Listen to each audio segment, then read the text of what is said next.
Well, I'd like to thank you for joining me again for Outlaw Pulpit right here on the Travelog Network. And I am back. I had a long summer. It was a good summer, but it was certainly a long summer. And nonetheless, what I deal with is well, I shouldn't say deal with, but I have a 13-year-old, a 12-year-old, and a 5-year-old. And with my office at home, welcome to my office. I do have kids running around all summer. I coach softball, my daughter's team. I coach soccer, two teams this year. I lead coach the U13, which is my oldest son's team, and then also the U6, which is the little guys. My son is 5 years old, and so he was playing soccer, and I co-coached his team. So it's been a really busy summer, and it's time that I needed to take away from some things, and unfortunately, Travelog was one of them. So. But nonetheless, here I am back at it again, and I am glad to be with you. Yes, one of the things that I did was I reworked my office a little bit, and so that's why you get a full view of it this time, and including my Velvet Elvis painting right here. This is an actual Velvet Elvis from the 60s or 70s, probably 70s, judging from the jumpsuit that Elvis is wearing here in this picture. So I have a buddy that owns an antique store, and he got a couple of these in, and he ended up gifting me one of them because he knows that I am an Elvis fan. So anyways, it's like I said, it's good to be back in the saddle here at Travelog Network. And I'm going to be starting a series. I'm not sure how many weeks it's going to be, but I'm calling it 16 Things I've Learned Over the Past 16 Years.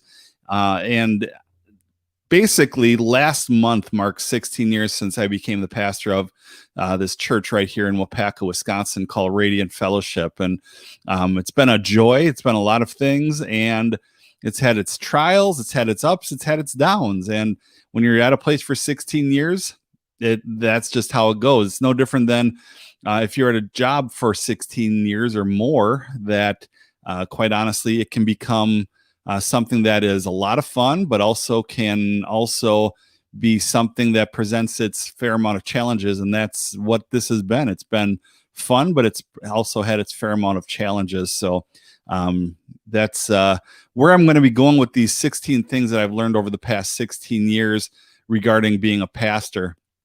If you've watched some of my older ones, or you've been with me for some of my older videos, then you know my story. Basically, I was a youth pastor. Some hubbub happened there in ministry, not on my part, but on the lead pastor's part. And I moved up to central Wisconsin, a city called Wapaka, and helped basically restart this church after it was started and went through some terrible things. And we had restarted this place with 8 people and a mortgage. And so I want to talk about the reflecting back in those past 16 years, because I always say that even if you're not a pastor, then you can still learn things from this. I could learn things from you, but these things can be applicable in the business world, and regarding dealing with people, dealing with business, and in my case, dealing with people, dealing with churches. And so wherever this recording goes and wherever it lies, that's something that I hope you are able to take from it, because it's easy to talk about the church. It's easy to take shots at it, but it's even more difficult to stay in it sometimes and to be involved in it, because the ministry, and I've maintained this when I went through my storms in ministry in churches, the ministry side, it always stays awesome. But sometimes when we get involved with the church, people doing outreaches, stuff like that, then that becomes just a bit more tough. And so I wanted to write these things down and talk about them. I did a blog on this, and so I want to go through that a little bit. And so I hope you bear with me. I hope if you have questions, you can feel free to comment in the message thread and I'll be able to put that up on the screen and address your questions regarding what it's like to be at a church for 16 years, because according to a Barna report that came out quite a few years ago, an average pastor stays roughly 3 to 4 years at a church that he may be on staff at. Youth pastors are far less. I'm not sure about music directors and stuff like that. And I say music directors because a lot of churches, that's what it is, just music and not worship. So but sometimes worship leaders, they stay a decent amount of time as well, and many of them bail as a result of dealing with the woes and the ups and downs of ministry and all that brings with it. So, all right, first one that I want to talk about is first thing that I've learned in the past 16 years of doing ministry is that God always provides. We talked about this a little bit. I was on the Travelog show. I think it was earlier this week with Alan Aguirre, and we talked a little bit about church and life and all of that stuff. And the number one thing that I've learned is that God always provides. And I've learned this lesson the hard way. There were many Sunday mornings where I stood at the door ready to greet people and hoped that people would just simply come to church because it was something that we went through a difficult time. And even though the church that I pastor is affiliated with the Assemblies of God, it also they were helping out in the early days. And so when we needed help financially to get by with our mortgage, whatever the case may be, they helped out and they stepped in with a little bit here and there. Shortly thereafter, though, within about a year, we were on our own. We had our own board. We had membership, and things were starting to grow. And one tends to be that way, though. Like me, standing at the door praying that people would come in, when you're handed a church with 8 people and a mortgage. And the fact is that God's always been faithful. He's always helped out. And I'm reminded of the scripture where Jesus said, "I will build my church." You see, what I've learned there is that when Jesus said, "I will build my church," he meant it. That's about as simple as I can put it. He meant it, that he was going to do it. And there were a lot of efforts on my part, a lot of efforts that I just came up with, that I went through a phase that if it wasn't illegal, immoral, or sinful, we were going to try it in order to grow this church and get people in the pews and get people doing outreach and ministry and all of that stuff.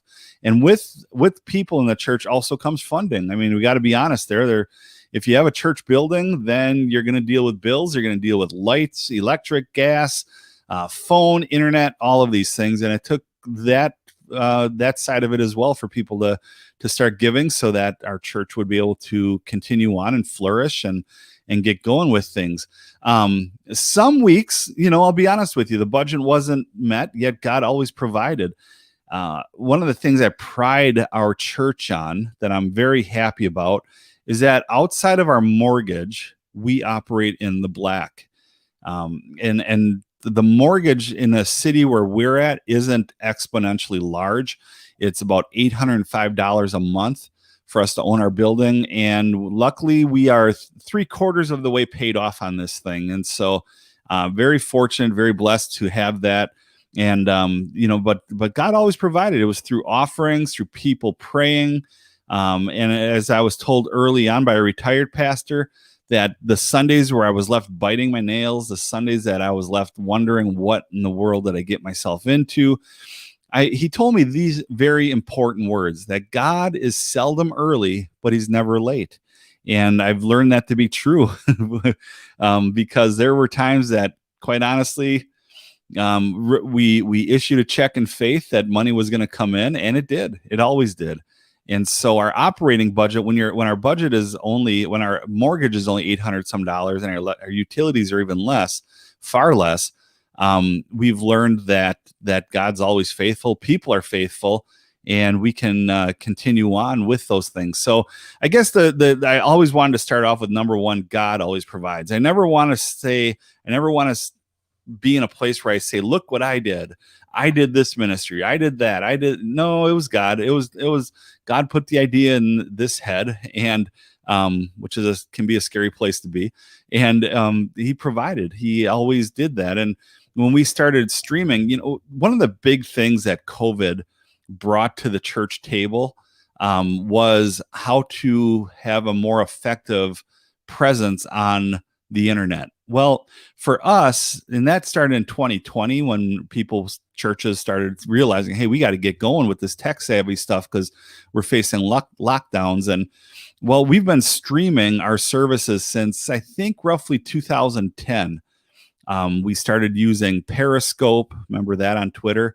We used Ustream, or we paid to stream our videos. And finally, we got to a point where we just started using YouTube and Facebook and all of these things because we were already doing that. We just honed in our skills so that we could present it better online. And God always provided. And the best part about it is some of these ways that we can stream our content, it's free. No longer paying $80 a month for Ustream to have HD service and all of that stuff. So it's been a real good thing. And the reason why I said I never want to say I did these things is because, as I said, God has done these things. And I personally, I never look at something in our church and say, look at this. Look, it's always, look what God has done. Look at how cool these things are that God's doing in our church body. And the fact of the matter is, the church I pastor isn't huge. It's not a mega church, and that can be a very good thing. But it's a good church. It's about 60 people on a Sunday, which isn't bad in a city of 6,000. And it's we're doing what we can do. We keep outreach the main thing. We do ministry, and we have our normal services. And this week we're starting our Wednesday night Bible study, where we're actually studying the Bible, not a prefab sort of Bible study that is a loose adaptation or interpretation of what a person thinks about a certain portion of Scripture. We're starting in Genesis, working all the way to Revelation, and looking forward to doing that. Here's point number 2. Okay, point number 2, and I could dwell on this for a little bit, is that mistakes are going to be made. In fact, I would dare say mistakes are going to be made, and they ought to be expected. Quite a while ago, I heard of a college or a university offering a class in business on Failure 101. And this was a thing that they encouraged students to come up with a business plan that is bound to fail. And then the other half of that study is to learn from it and realize and understand what caused it to fail. Poor leadership, poor product, wasn't that good, whatever the case is. Mistakes are going to be made. And like in any vocation, mistakes will be made. It happens in churches, it happens in foundries, it happens in auto dealerships, over and over. It can look many different ways, from a corny commercial for a car dealership to poor engineering in a manufacturing site. And in a church, well, it's something that can happen as well. It can be a ministry philosophy that failed.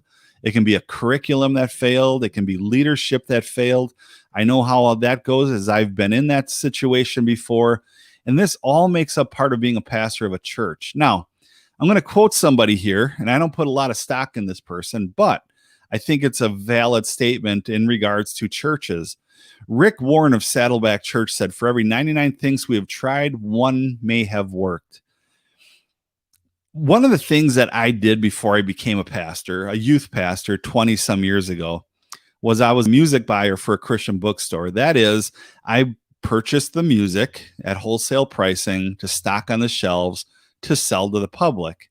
We had 2 of these in our store. One was to handle the top 40 Christian hits, Christian music. So we had a person that handled Word, Cordant, Star Song, Myrrh, all of these things, to order the top albums off of them. So that would be like Point of Grace, Amy Grant, Carmen, Caedmon's Call, FFH, blah, blah, blah, all of these bands that may or may not still be around. I was brought on to be the music buyer for the indie underground scene.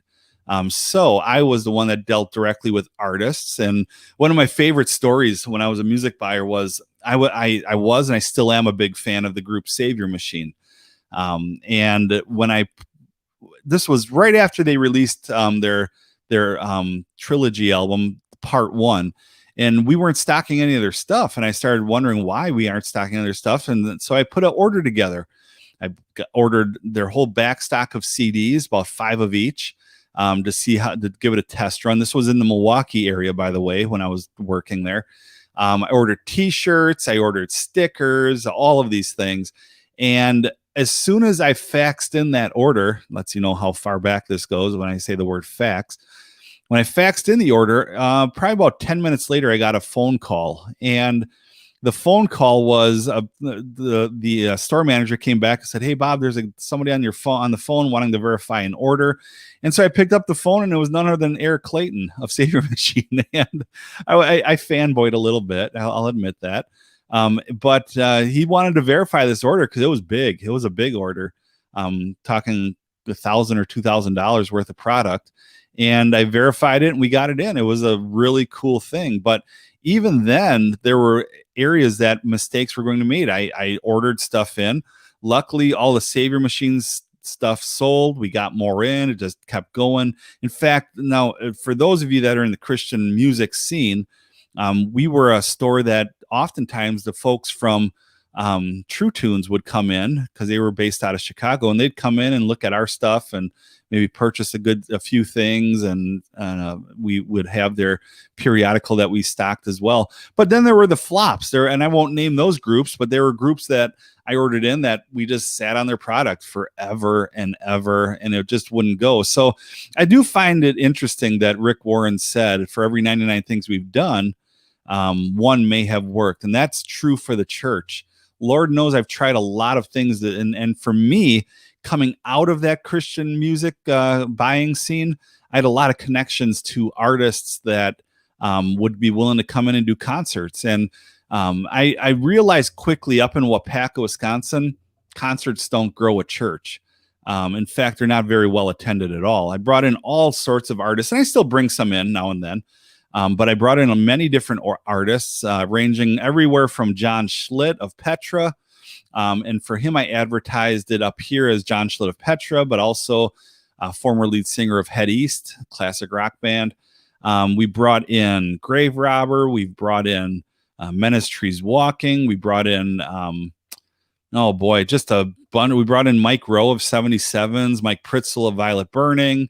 And even here and there, we brought in a couple of Southern gospel groups. So as I said, I really was grabbing at straws to get this place to grow. Our believe it or not, our most well-attended concert was whenever we brought in The Crossing from Jesus People USA down in Chicago. A Celtic concert, people just really ate that up. But here's what I found out to be true. We didn't gain anybody from having those concerts. It just didn't go that way. We, in fact, we barely were able to pay the honorarium out of the love offering for many of these bands. And quite honestly, looking back on it, I would have a lot of those bands back, but there were a few solo artists that I would in no way bring back again because they were just too hard to work with. A couple of them from back in their heyday in the 70s and 80s, they were a big name, but now they're really not. And so they acted like a diva. I remember one guy in particular, I won't say his name, but one guy in particular from the Jesus Movement era, he wanted my wife to actually iron his clothes for the concert ahead of time. And well, let's just say that didn't happen. It was basically told that he has an iron in his hotel room and he can do that on his own. But we have brought in many big names, and we found out that was a drain on the budget, and that was not growing the church. So we don't do as many as we used to. Obviously, if a band is willing to come in and say, "Hey, we're willing to come in for a love offering," or if I can get them at a decent price, then I'd probably do that. But I have found more and more that what does grow a church is bringing in guest speakers and doing studies and offering conferences of sorts and stuff like that. And so I've learned from those mistakes and realized that, well, even though I have a few ins of the Christian music industry these days, we don't go that route very often because mistakes are going to be made, and in fact, as I said, they are to be expected. So I could share a lot of stories of crazy things we've done over the years, but to be honest with you, there's so many. But we did things to get notoriety, to put us on the map, to be that church that people looked at us like, there's a new church in town. They're kind of radical. There was a, well, let me reminisce here. And again, if you want, feel free to post questions, comments. I will address them in this broadcast. But there was a ministry called Triple X Church, and their whole thrust was, I don't know if I should say thrust in Triple X Church, but anyways, I digress. There was a ministry called Triple X Church, and it was a very good ministry. It helped people addicted to pornography kick that and get beyond that and break that addiction. And one year they did a campaign called Confronting the Elephant in the Pew. And it was called National Porn Sunday. And I realize that's kind of a catchy name, but it was literally called National Porn Sunday, Confronting the Elephant in the Pew. And what they would do is, if you're willing to host this seminar, this message series, then they would send you an inflatable elephant. And it would say National Porn Sunday on it, Confronting the Elephant in the Pew. And we got it.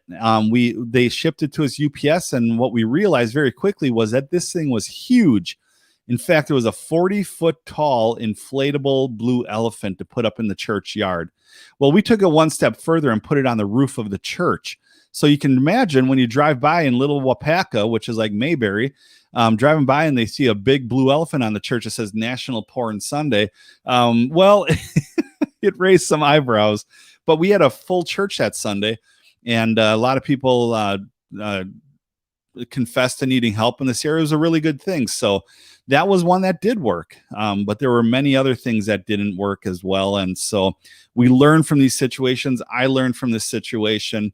And, the other thing that stands out in my mind about mistakes that I made that I thought would grow the church is getting a worship team. Let me back up here. This was a music team that did music very well. And it was they had friends and everything. The stage was packed every Sunday with keyboard, guitar, bass, drums, 2 guitars, backup singers, percussion. It was on the music side of life, they were phenomenal. In fact, they had a very well-known band that gigged around often on the weekends, and whatever song we played, they knocked it out of the park. But it failed in that they didn't have a real relationship with God, and so things started falling apart rather quickly. And the church grew from that during that, because people that were really into music came to hear the music. But then once they left because of marital differences and divorce, we realized very quickly that the ones that left only came for the music, and there was no meat there. So first one, God always provides. Second one, mistakes are going to be made. In fact, they ought to be expected. If you're in a church and you love your pastor, just understand mistakes are going to be made. It's no different than any other workplace. Here's the third one. So number 2 is mistakes are going to be made. Number 3, wrong things will be said. When you work with a person for 16 years, one would think you'd become a polished people person. Well, that's not always the case. I've often said that churches, particularly, ought to have a sign that say, "Welcome to," whatever the church name may be, and right under it says, "We're sorry." Just apologize right away. Because when you're dealing with that many people in a building with that many different views and thoughts on life, you know what? Things are going to be said that are taken the wrong way. And I've said things that were taken the wrong way. I've preached things that were not liked, and that's not really on me. That's scriptural stuff. But it's like, if you're a part of a family long enough, you're going to have differences. You're going to have times where you don't agree with each other. And when you have times that you don't agree with each other, what do you do in that situation? Churches are a trip. I'm just going to say it. Churches are a real trip. They're full of people that you love, that you want to have relationship with. You want to get to know them. You have Bible study with them. But there are also a lot of people that are finicky. People that really, you wonder if they're there for any other reason, rather than just to hear you mess up one time. Then they have an axe to grind, and they have something that they can put out at you, that they are able to call you out on the carpet for. During my time of transition at this church, this church was started by a former person, a former pastor, and after his hang up that he had and a sting operation, he attended the church for a little bit. Now, I did a message. This was my youth pastor side of me. I did a message that was illustrated with points from Saving Private Ryan, if you remember that movie. Well, there's a point at the end of the movie where Tom Hanks' character is talking to Private Ryan, and he's saying, "Earn this," okay? Because Tom Hanks, his character, was dying and on the scene with the bridge, and he was saying, "Earn this." And I tied that in with my message, and I tried to work it into on how we need to work out our salvation according to Scripture. And, well, let's just say this pastor didn't really have any input, but once I made that mistake, he sent an email out to the church, to the Assembly of God folks, everything saying this guy's preaching a false message. He said you have to earn your salvation, and that wasn't the case at all. He just wanted to read it the wrong way. And that led to a big debacle of me having to apologize, and on it went. And, sometimes it's unintentional, the things we say. Sometimes it is intentional. But sometimes people just want something that they can grab onto and hold it against you instead of showing you some grace. Isn't it funny that family members, church people, they extend very little grace to those that they've been around for a long time. But anybody new, anybody that they're trying to get into the church, all the grace is there in order for them to come in. It's a little messed up. We need to extend grace to each other in these times. And, this is no different than a friendship. I've equated this plenty of times to this analogy that when you have a best friend, again, you should be able to just go up to each other and say, "I'm sorry." It's that simple. Just apologize right away for any wrongdoings, anything said that's going to hurt and offend. Because if you're best friends, that means you're going to hang out with each other a lot. And that means there will be things that are said that, well, to be honest with you, aren't exactly what each other wants to hear. I've seen it over and over again where best friends go off to college. Again, going back to my youth pastor days, they were best friends. They would say, "We are going to room together. It's going to be awesome. It's going to be a blast. We're going to have the time of our life." Well, that is the case for about a month. About a month that'll last, and then they realize that, wow, there are a lot of differences here. There are things that they don't know about each other when they live with each other. Sounds like people that live together before they're married.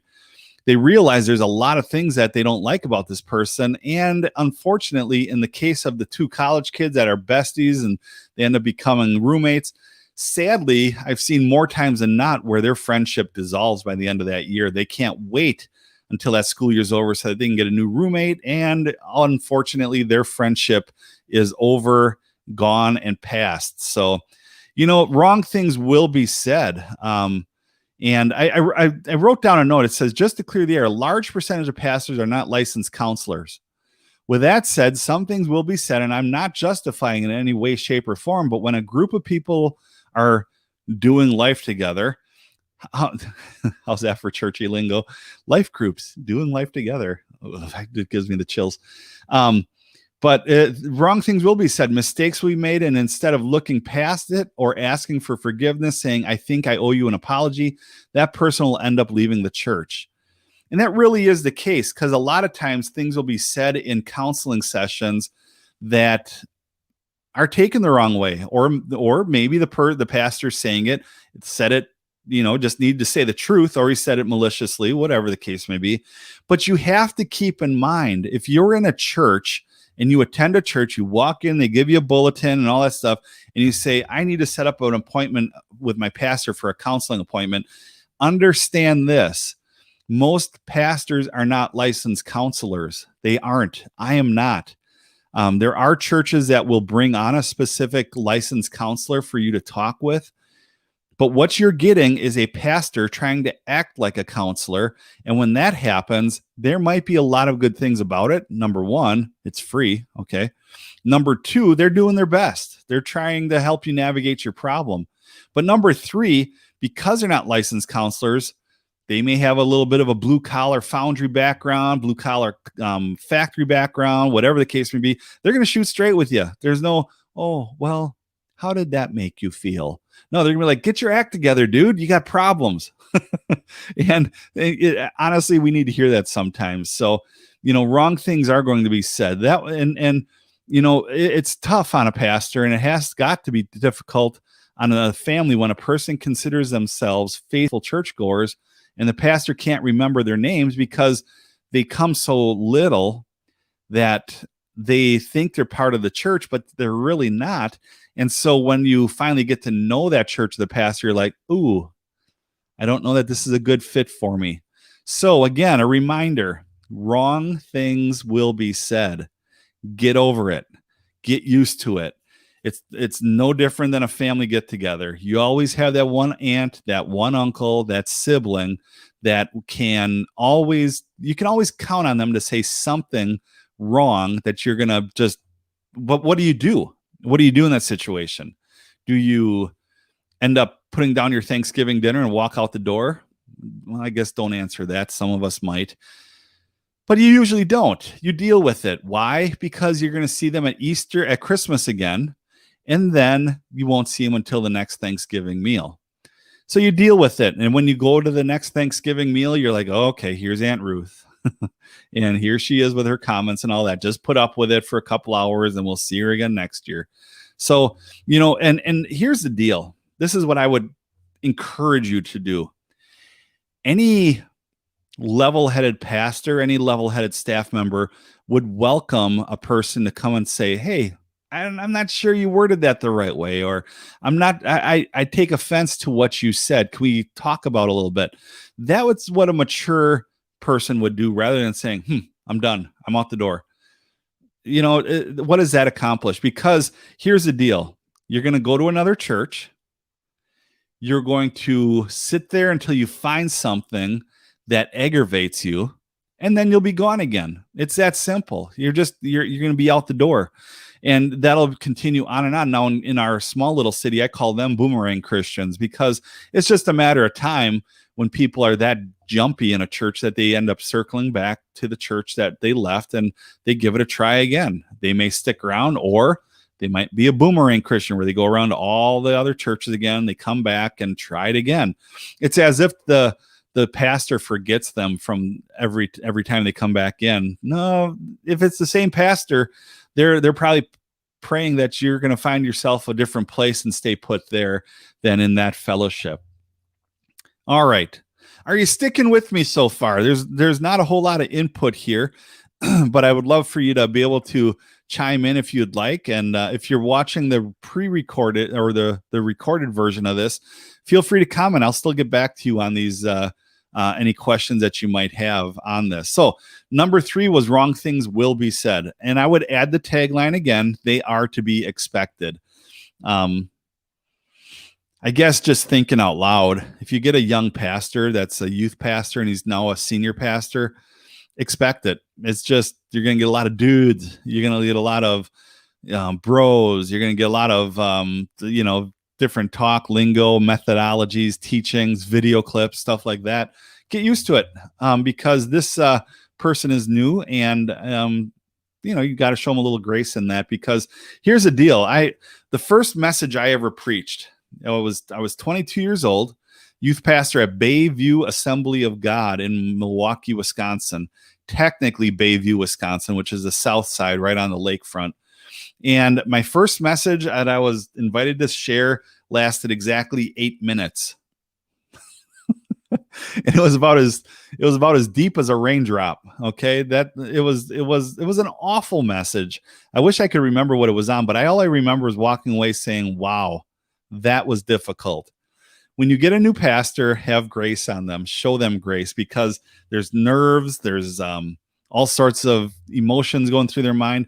You don't believe me? You get up and do the message one Sunday and see what happens. Some of you might knock it out of the park, but I'm guessing a lot of people would fall flat on their face, get stage fright, and all of that stuff. So, all right. Got one person that just said, good stuff, just taking it in. All right, well, thanks. All right, so for the next one, what I want to share is don't fall for comparing. Now, here's the deal.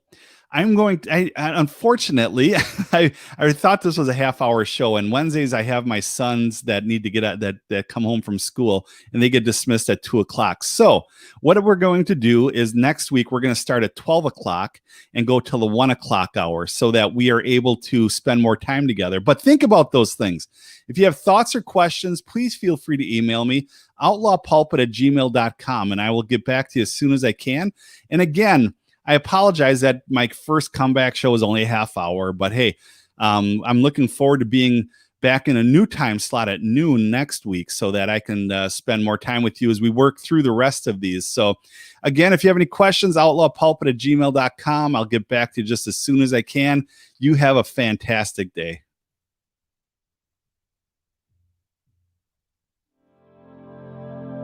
The views and opinions expressed during our broadcasts are solely those of the broadcast producers, hosts, and/or guests, etc., and are not necessarily the views or opinions of the Travelog Network, its sponsors, or affiliates.